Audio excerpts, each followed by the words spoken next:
Welcome viewer, I am Murugan S. This video tutorial describes how to fix these files might be harmful to your computer. Open Internet Explorer.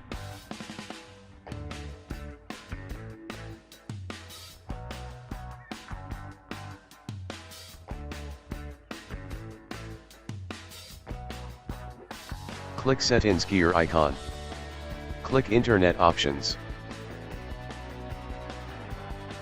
Click Security tab. Click Local Intranet. Click Sites. Make sure, check Include all network paths. Click Advanced. Add your network IP address.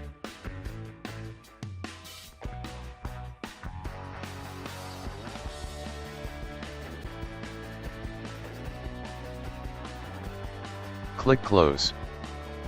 Click OK. Click OK.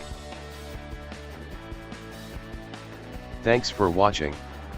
I hope this video tutorial helps to solve the problem.